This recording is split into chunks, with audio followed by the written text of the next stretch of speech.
I am at what I would describe as the detention center in Milwaukee. I won't disclose the location. I'll blur that sign behind me or try to body block it, I guess, for people's safety in general. So right now, as people would say, ICE, baby. Yeah, ICE is kind of big in the news these days. When it comes to illegal immigrants, they do have a upward pressure on prices. I'm a believer that the moderate view today is that immigrants should self-deport. And here's what I'm going to say on that matter.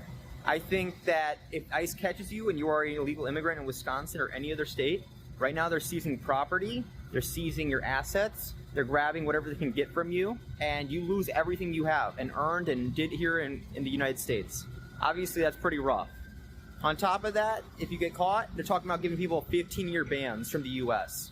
So imagine being separated from your family for 15 years. I think if you're an illegal immigrant and you're somehow see this in Wisconsin, do consider doing that, self-deporting, because if they do catch you, they will blacklist you from the United States for 15 years. And that's obviously going to be a problem if you have family here and you want to see said family. So on top of that, with illegal immigrants, look, they come here, a lot of them can be good, right? But there's a legal process. I want the legal process to go smoothly, to apply legally, come here through the proper process. There's a proper process for a reason. Obviously, you can talk about streamlining that or whatever. Obviously, there's work to be done. But when people come here illegally, they don't have rights. They don't get housing rights. They're not guaranteed housing rights at all. If they talk out about their employer, the employer can basically narc or, sell them out to the government, and they could be instantly deported or whatever. They're afraid. And when they are here, they're getting predatory car loans. They're getting basically the whole system screwing them over no matter where they go. Especially employers, they love you and they think of them as slave labor, which I think is horrible. So please, again, consider the idea of, self-deporting. We especially need those criminals off the streets as well. I have no sympathy. They come here and start killing, young families, young women, young men. They start, raping people. They start doing all these heinous crimes. Like, this is disgusting, immoral things that should not be happening in the richest country in the world. And I'm sorry, but there are people who get trafficked over the border. I don't want children trafficked. I don't want families separated either. But at the same time, we need to be rational in how we think about this. So in response, again, illegal immigrants, please self-deport.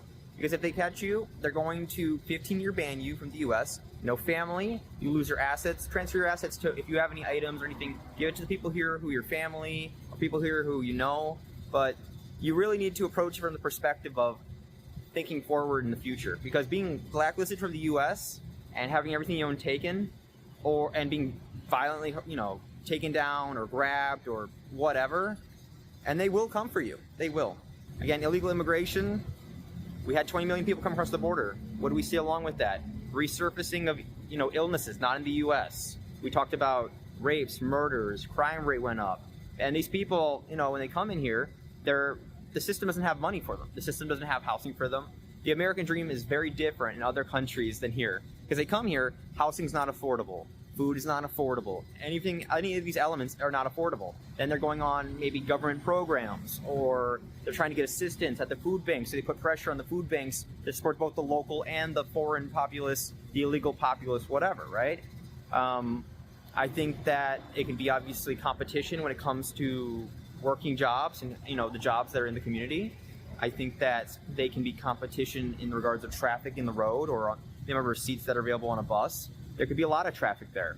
So that's all I'm going to say on the matter. I think a lot of illegal immigrants should really think about their options, consider self-deporting, because it's going to be far worse if they catch you and you don't self-deport, and go legally through the means. If they're willing to let you come back into the country legally, take that opportunity, say goodbye for a short pain, but come back for that long-term American dream that you talk about, right, that you're excited for. And be proud to be here in America. Be proud of it here. Because it doesn't make sense to, come here and be like, I hate America, I hate this. It's like, well, you came here. You're a part of this culture. Learn the language. Learn about the culture. Meet the people.